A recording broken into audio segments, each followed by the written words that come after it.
اور وہ جماعت کا مطلب ہے اجماعی فیصلوں کو ماننے والے. جو قرآن ہم آپ پڑھتے ہیں نا، آپ کو یہ جان کر حیرت ہوگی کہ یہ قرآن رسول اللہ کے دور میں نہیں تھا. حضرت عثمان نے قرآن کو جمع کیا. ان کا ایک لقب ہے جامع القرآن. پڑھتے نا یہ خطیب لوگ جمعہ میں، کامل الحیاء والایمان. تو حضرت صحابہ کے دور میں 7 طریقوں سے قرآن پڑھا جاتا تھا، 7 حروف میں. حضرت عثمان نے تمام حروف جلا کر حروف قریش پر قرآن کو باقی رکھا. تو یہ قرآن بھی جو جمع ہوا نا، یہ اجماع امت سے جمع ہوا ہے. خلافت راشدہ بھی جو قائم ہوئی نا، حضرت ابو بکر کی، عمر کی، عثمان کی، یہ اجماع سے قائم ہوئی. حضرت عمر نے 20 رکعت تراویح جاری فرمائی، سعید بن یزید کو امام بنایا، اور پھر اس کے بعد صحابی کا نام کیا ہے، میرے شاید ذہن سے نکل رہا ہے، جن کو امام بنایا حضرت عمر فاروق نے 20 رکعت تراویح پڑھانے کا حکم دیا. پھر اس کے بعد یہ سنت آج 1400 سالوں سے پوری امت کے اندر آئی ہے. حتیٰ کہ 4 امام جن کا اختلاف سنت میں، فرض میں، واجب میں ہے، وہ بھی تراویح کے 20 ہونے کے قائل. کسی نے اختلاف ہی نہیں کیا اس مسئلے. اب کچھ اختلاف انگریزوں کے تشریف لانے کے بعد کچھ محققوں کو ہو گیا ہے. تو ان محققوں سے ہمارا مطالبہ ہے کہ صراحت کے ساتھ میں تراویح کے ساتھ 8 رکعت کا لفظ دکھا دیں. جی الحمدللہ ہم بھی اس پر عمل کریں گے، کیا بری بات ہے، ثابت ہونا چاہیے.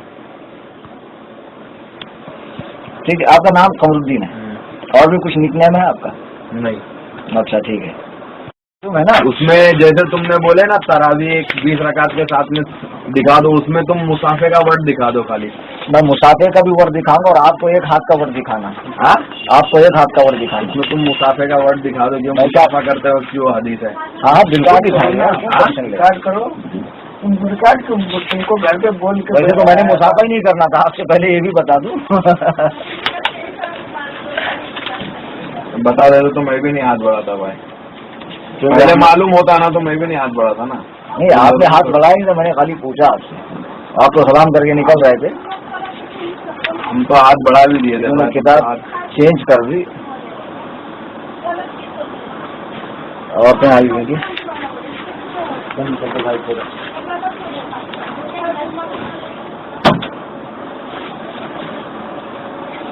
اچھا دوسری والی میں ہاں دوسری والی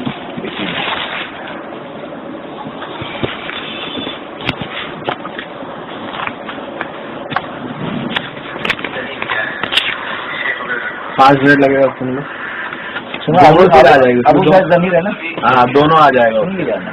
سنا کرنے کے حوالے سے ایک ہاتھ ہے اس کے مسافہ کرنے کے حوالے سے سنت یہی ہے نبی کریم صلی اللہ علیہ وآلہ وسلم کی. سنو جانتا ہوں میں، وہی حدیث میں پیش کر رہا ہوں عبداللہ ابن مسعود والی. تم غیر عالم کا بیان عالم کو کیا سنا رہے ہو یار؟ وہ غیر عالم ہے. وہ میں نے کہا کسی عالم سے پوچھو. آپ کی جماعت میں علماء کی کمی نہیں ہے. مطلب وہ غیر عالم ہو گئے. کون؟ ابو سعید ضمیر غیر عالم ہے. اس کا کام یہ تھوڑی ہے ڈاکٹر ذاکر اور وہ فیض ایڈوکیٹ وغیرہ یہ سب کے عالم ہیں، عمران برادر وغیرہ.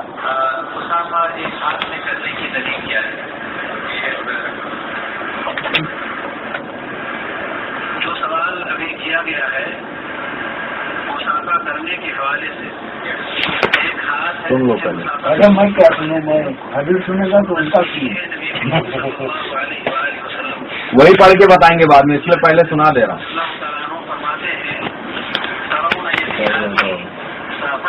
رسول اللہ صلی اللہ علیہ وسلم تمہید ابن عبد البر میں صحیح سند کے ساتھ میں یہ روایت ذکر ہے.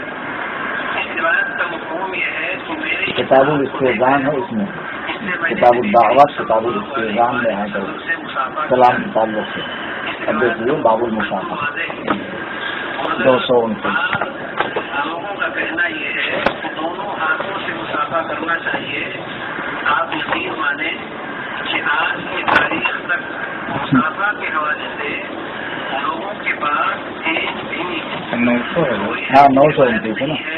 جس کو صحیح یا ضعیف کہہ سکیں، صحیح یا ضعیف کہہ سکیں.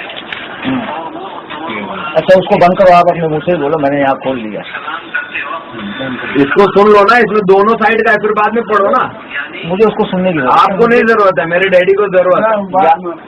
یہاں پر میں صراحت کے ساتھ میں 2 ہاتھ سے مسافہ اور 1 ہاتھ سے کوئی دلیل موجود ہی نہیں ہے، یہ بتا رہا ہوں آپ کو. آپ وہ لمبے چوڑے بیان سناؤ گے، میرے پاس بھی بیانات موجود ہیں. اچھا بتاؤ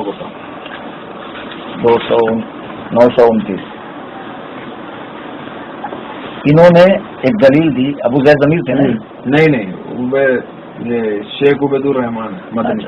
شیخ عبید الرحمان مدنی صاحب نے ایک دلیل دی کہ حضرت عبداللہ ابن مسعود نے رسول اللہ صلی اللہ علیہ وسلم سے مصافحہ کیا، تو اس وقت سرکار دو عالم صلی اللہ علیہ وسلم نے ایک ہاتھ سے مصافحہ کیا. یہ دلیل دی نہیں نا.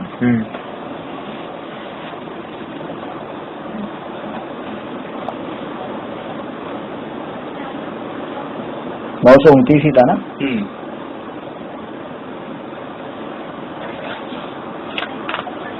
صفحہ 929 تھا یا کیا 929 تھا؟ کتاب الاستیزام باب المصافحہ. صفحہ ہی ہے 926 ہے نا. ہاں 926 ہے. کہاں ڈھونڈا رہے ہو یار آپ؟ یہ دیکھیں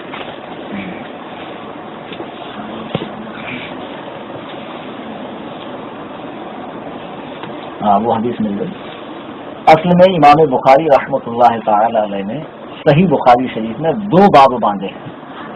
ایک باب اس بات کی بحث میں ہے کہ مصافحے کی حیثیت ہے کیا، فرض ہے، واجب ہے، سنت ہے، کیا ہے. وہ اس حیثیت کو بتانے کے لیے کچھ حدیثیں لا رہے ہیں جس سے پتہ چلے کہ مصافحہ نفس مصافحہ سنت ہے، فرض و واجب نہیں. مثلا یہ حضرت عبداللہ ابن مسعود وہ کہتے ہیں علمنی نبی صلی اللہ علیہ وسلم و کفی بین کفے. الفاظ پر غور کریں. دیکھو ابھی لائیے گا، ہاتھ لائیے نا.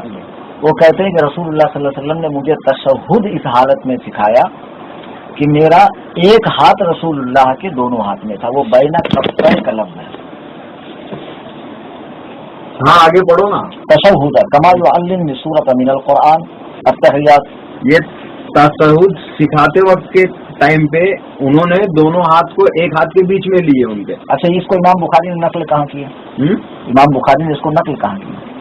کتاب الصلاۃ میں. کہاں نقل کیا؟ باب المصافحہ میں. اس کا باب دیکھیے. مزے کی بات یہ کہ آپ باب دیکھتے نہیں ہیں اور سمجھتے ہیں. دیکھیے بالیمین دونوں حتی صافحہ مصافحہ کرنے کا بیان. مصافحے کے بیان میں وہ کہتے ہیں کہ رسول اللہ صلی اللہ علیہ وسلم کے دونوں ہاتھ تھے. اب مثلا حضرت عبداللہ بن مسعود کہہ رہے ہیں کہ میرا ایک ہاتھ رسول اللہ کے دونوں ہاتھ میں تھا. یعنی اگر انہوں نے ایک ہاتھ سے مصافحہ کیا تو سرکار نے کتنے ہاتھوں سے کیا؟ 2 ہاتھ سے. تو جب نبی اور صحابی کی سنت کا مقابلہ ہو تو نبی کی سنت مقدم ہے، صحابی کی مؤخر ہے. اچھا مزے کی بات ہے کہ وہ یہ نہیں کہہ رہے کہ میرا ایک ہی ہاتھ نبی کے ہاتھ میں تھا. اصل میں وہ یہ بتانا چاہ رہے ہیں مثال کے طور پر مصافحہ کیجیے کہ میرا یہ سیدھا ہاتھ اتنا خوش نصیب تھا کہ اسے نبی کے دونوں ہاتھ لگ گئے. یہ دوسرے والے ہاتھ کو 2 ہاتھ نہیں لگے. سرکار دو عالم صلی اللہ علیہ وسلم کے دونوں ہاتھ میرے ایک ہاتھ کو لگ گئے. وہ اپنے اس ہاتھ کی خوش نصیبی کا ذکر کر رہے ہیں اور صراحت کے ساتھ حدیث میں لفظ ہے بین کفے نبی کے دونوں ہاتھ میرے ہاتھ میں تھے. 2 ہاتھ سے مصافحہ تو نبی سے ثابت ہے. اب آپ اسی طریقے سے صریح حدیث ڈونٹ قیاس مجھے لا کر پیش کر رہے ہیں جس میں رسول اللہ صلی اللہ علیہ وسلم نے ایک ہاتھ سے مصافحہ کیا. اور پھر اتنا ہی نہیں کہ امام بخاری یہ لکھنے کے بعد چپ بیٹھتے ہیں. مزے کی بات کیا ہے تھوڑا سا اور سے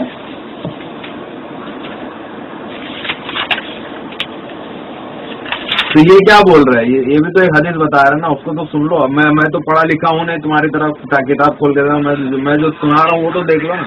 میں کیا کرتا ہوں سن لو نا، شرعی حدیث بتا رہا ہوں نا آپ. وہ سب نہیں سنتے ہم لوگ کتاب دیکھتے ہیں، کتاب سے بات کرتے ہیں. وہ میں سب کیوں سنوں؟ اس میں بخاری کا حوالہ، جب بخاری کی میں حدیث دکھا رہا ہوں آپ کو 2 ہاتھ سے مصافحہ. آپ کو سننے میں کیا جا رہا ہے؟ 5 منٹ میں کیوں سنوں؟ میرے پاس آپ مت سنو، میں میرے ڈیڈی کو سناؤں گا نا. آپ ڈیڈی کو گھر پہ سنا دینا جب دوسرا کا بات کریں گے نا. ارے آگے کچھ بات کر رہا تھا. وہاں جانے کے بعد نا پھر آپ بولو گے مانو گے نہیں. پہلے سنو یہاں اس کو مانوں کہ اس کو مانوں. یہ بخاری قرآن کریم کے بعد سب سے بڑی کتاب ہے. اب جب ہمارا مسئلہ بخاری سے ثابت ہو رہا ہمارا مسئلہ، تو آپ بخاری کی بات نہیں مانیں گے، ابو زید ضمیر کی سن رہے. ابو زید ضمیر کون ہے؟ بخاری کا. بخاری سے تو وہ بخاری کا مسئلہ بتا رہا ہے. بخاری تو میں ہی بتا رہا ہوں، اس میں آگے مسئلہ بتا رہے ہیں. پہلے آپ بھی بتائیے، پہلے یہاں پہ بھی تو سن وہ وہی حدیث بتا رہے ہیں. یہ بھی اچھا یہ آگے بتا رہے ہیں.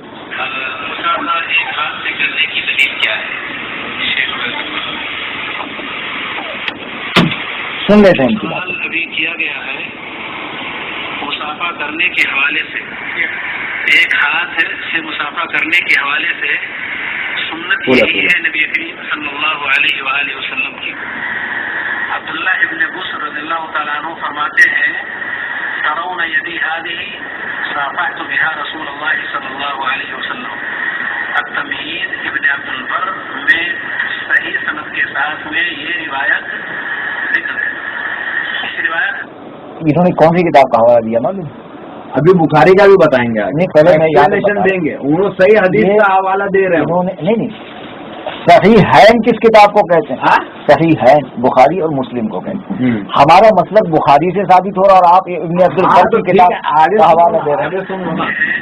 پہلے حدیث سن لو، آگے سن لو، دونوں چیزیں. میں نے نبی کریم صلی اللہ علیہ وآلہ وسلم سے مسافہ کیا ہے. اس روایت کا مفہوم بالکل واضح ہے، مگر بعض لوگوں کا کہنا یہ ہے کہ دونوں ہاتھوں سے مسافہ کرنا چاہیے. آپ یقین مانیں کہ آج کی تاریخ تک مسافہ کے حوالے سے لوگوں کے پاس ایک بھی کوئی ایسی روایت نہیں ہے جس کو صحیح یا ضعیف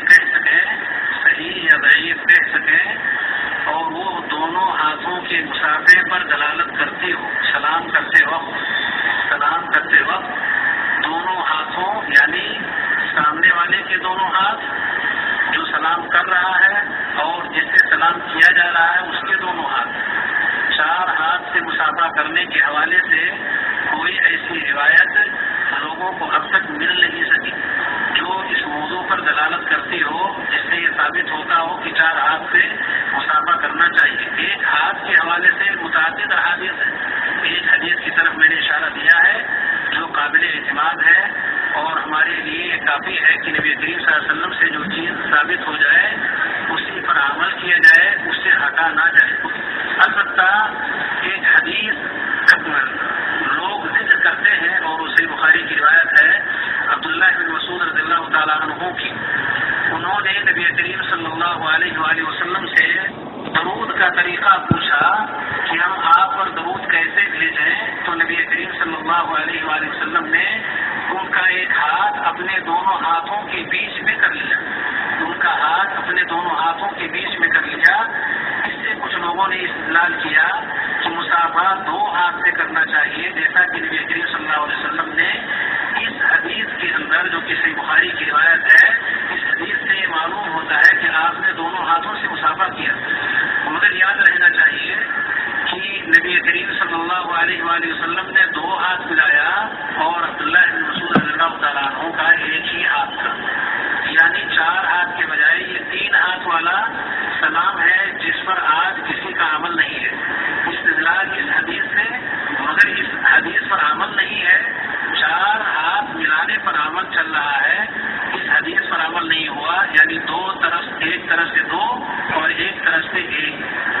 معاملہ دراصل یہ ہے کہ نبی کریم صلی اللہ علیہ وآلہ وسلم انہیں سکھانے کے لیے شفقت کے طور پر، محبت کے طور پر، تعلیم کے طور پر آپ نے ان کا ہاتھ اپنے دونوں ہاتھوں میں لے کر کے، تاکہ آپس کے درمیان کوئی رکاوٹ والی چیز نہ رہے، شرح صدر کے ساتھ میں وہ کان اور دھیان لگا کر کے پوری باتوں کو سنیں اور سمجھیں اور بات کے لوگوں تک منتقل کریں. یہ آپ کا مزاج تھا. مختلف طریقے سے آپ شفقت کا اظہار کرتے تھے تعلیم کے موقع پر. اس موقع پر بھی آپ نے یہ طریقہ اختیار کیا اور اس کے علاوہ بھی کئی طریقے آپ نے اختیار کیے ہیں. علم سے وہ چیز مخفی نہیں ہے. یہاں نبی کریم صلی اللہ علیہ وسلم نے تعلیم کے طور پر ایسا کیا تھا. مسافہ اور سلام وہ موقع تھا جو آپ نے اس کام کی باتیں تو ہوگی نا تقریباً، اس لیے سنت وہی ہے جو ابھی آپ. اچھا، یہ جو حدیث ابھی میں نے پیش کی نا، تو یہ صاف فرما رہے ہیں کہ یہ حدیث رسول اللہ صلی اللہ علیہ وسلم نے مطلب انتہائی غور و فکر سے وہ میری بات سنا، اس لیے ان کا ہاتھ اپنے ہاتھ میں لیا. تو رسول اللہ صلی اللہ علیہ وسلم نے دین کا اے سے لے کر زیڈ تک پوری امت کو سکھایا ہے جو ان کے سامنے صحابہ موجود تھے. تو کیا سرکار دو عالم صلی اللہ علیہ وسلم نے ہر اسی ایک بات کو انتہائی غور و فکر سے بیان فرمایا، باقی تمام باتیں اسی ہوا میں چھوڑ دی، سنے نہیں سنے نہیں سنے؟ انہوں نے یہ بات بھی بولے پوری جگہ پہ انہوں نے بات کر رہے ہیں. ہمارے یار میں نے آپ کے مولانا کا 5 منٹ کی ریکارڈنگ سن لیا نا. تو رسول اللہ صلی اللہ علیہ وسلم نے اسی موقع پر ہاتھ میں ہاتھ لے کر عبداللہ بن مسعود کو کیوں سکھایا؟ جبکہ رسول اللہ صلی اللہ علیہ وسلم نے تعلیماً بہت ساری باتیں بتائی. وہ بات سب اپنی جگہ. ان کا اعتراض یہ ہے کہ رسول اللہ صلی اللہ علیہ وسلم کا یہ مسافہ نہیں تھا، بلکہ حضرت عبداللہ ابن مسعود کو کچھ چیز انتہائی غور و فکر سے سکھانا تھا. تو امام بخاری ہیں کون؟ امام بخاری رحمہ اللہ ہجری 194 میں پیدا ہوئے، ہجری 256 میں ان کا انتقال ہوا.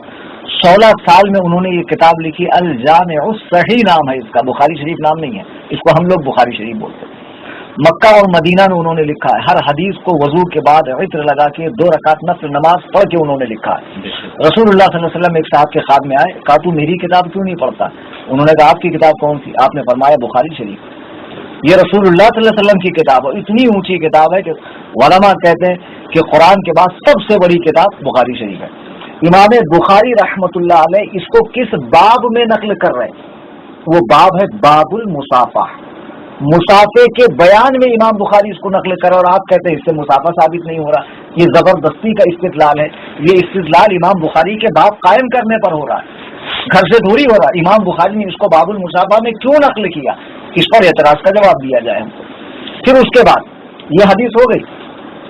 عبداللہ بن مسعود کیا کہتے ہیں؟ رسول اللہ صلی اللہ علیہ وسلم نے مجھے تشہد اس حالت میں سکھایا کہ میرا ایک ہاتھ نبی کے دونوں ہاتھ میں تھا. اچھا، اب ایک ہے حصر. حصر کہتے ایک ہی ہاتھ، تو لفظ ہی نہیں ہے اس میں کہ میرا ایک ہی ہاتھ نبی. وہ کہتے ہیں ایک ہاتھ اتنا خوش نصیب تھا کہ سرکار کے دونوں ہاتھ لگ گئے، دوسرے والے ہاتھ کو دونوں ہاتھ نہیں لگے، اس لیے انہوں نے ایک ہاتھ کا ذکر کیا. اب اس حدیث کو نقل کرنے کے بعد امام بخاری رحمۃ اللہ علیہ ایک باب باندھتے ہیں، اور ایک باب الاخذ بالیدین، دونوں ہاتھوں سے مسافہ کرنا. اب اس کے بارے میں آپ کے علماء کیا فرماتے ہیں؟ دیکھیے یہ باب ہے، باب الاخذ بالیدین، دونوں ہاتھوں سے مسافہ کرنا. اور امام بخاری رحمۃ اللہ علیہ اس پر حدیث بھی پیش کر رہے ہیں. باب الاخذ بالیدین وصافہ حماد بن زید ابن المبارک بیدین. باب المصافہ مل جائے گا، کتاب الاستئذان باب المصافہ. اس میں حدیث نمبر نہیں ہوتا میرے بھائی. یہ بخاری ہے؟ ہاں صحیح بخاری. نہیں پوچھ رہا ہوں، مطلب اچھا سنیے، نمبر نہیں ہوتا. مزے کی بات نہیں، اس میں نمبر نہیں ہوتے. وہ نمبر وغیرہ جو ہے نا آج کل کچھ لوگوں کے لیے نکال دیے گئے آسانی کے لیے، اس میں نمبر نہیں ہوتے. اس میں تو زیر زبر بھی نہیں ہوتا، زیر زبر بھی ہم ہی لوگ لگاتے ہیں علم صرف اور نحو سے. پہلے تو انہوں نے حدیث نقل کی کہ مسافہ ہے کیا، سنت ہے، فرض ہے، واجب ہے. تو وہاں ہم کو 2 ہاتھ سے بحث ہی نہیں ہے، 2 ہاتھ ثابت ہو رہا ہے یا نہیں ہو رہا، ہم بھی اس سے بحث نہیں کرتے. حالانکہ امام بخاری نے اس کو باب المصافہ میں لکھا. اب اس کے بعد وہ کیا کہتے ہیں؟ حماد وصافہ، کہا گئی حدیث حماد ابن زید ابن المبارک بیدہ. حماد ابن زید نے عبداللہ ابن مبارک سے دونوں ہاتھوں سے مسافہ کیا. یہ حدیث تو موجود. عبداللہ ابن مبارک کون ہے؟ امام بخاری رحمۃ اللہ علیہ کے استاد عبداللہ ابن مبارک، جن کو امیر المومنین فی الحدیث کہا جاتا ہے، تمام محدثین کا امیر. ان سے عبداللہ ابن کون سا بھی حماد بن زید نے دونوں ہاتھوں سے مسافہ کیا. امام بخاری خود حدیث لا رہے ہیں اور تابعین کا، طبع تابعین کا عمل بھی نقل کر رہے ہیں کہ ان کا عمل کیا تھا. اب یہ دونوں چیزوں کو جھٹلائے جائیں گے، اس کا آپ تردید لے کر آئیں کہ یہ غلط ہے، یہ موضوع ہے، من گھڑت ہے، صحیح نہیں ہے. تابعین کو بھی مسئلہ نہیں معلوم تھا کہ ایک ہاتھ سے مسافہ کرنا چاہیے اور ایک ہاتھ سے ہی مسافہ ہونا چاہیے. اس کی دلیل لے کر آئیں. تراوی کیا تھا؟ ایک ہاتھ سے مسافر کی دلیل بتائیں. تو جب بخاری میں موجود ہم اس میں کیوں مان لیں؟ بخاری سے دکھائیں ہم کو. آپ تو ہم سے بخاری سے ہاتھ اتنا لاؤ، بخاری میں لاؤ، مسلم میں لاؤ، اور ہم نے بخاری دکھا دی تو آپ دوسری کتاب سے لا رہے ہیں. کون سی کتاب کا حوالہ دیا انہوں نے معلوم آپ کو؟ ابن عبد البر مالکی کی کتاب کا حوالہ دیا انہوں نے، الانتقاء کا. تو الانتقاء کا اور بخاری کا کیا مقابلہ ہے؟ حدیث تو صحیح سند سے ثابت ہے نا. کہ جب ہم ثابت کرتے ہیں کہتے نہیں صحیحین میں لاؤ، میلاد کی حدیث، قیام تعظیمی کی حدیث، آراس اولیاء اللہ کی حدیث، تو اس موقع پہ ہم سے کیا مطالبہ ہوتا؟ صحیح ستہ حدیث کی 6 صحیح کتاب، اس میں سے دکھاؤ تو صحیحین میں، بخاری مسلم میں دکھاؤ، اس میں بھی دکھاؤ تو بخاری میں دکھاؤ. پھر بخاری یہ تو میں پوچھوں گا، ایسی بات نہیں ہے، لیکن ہاں اس کا جواب لے کر آئیے. ٹھیک ہے، یہ نشست برخاست کی جائے اور آپ ایک ہاتھ سے مسافہ، 8 رکعت تراویح، اور جو اللہ تعالی نبی کو چھپی ہوئی باتیں بتائی اس کو غیب نہیں کہا جاتا. اس کے تعلق سے آپ لے کر آ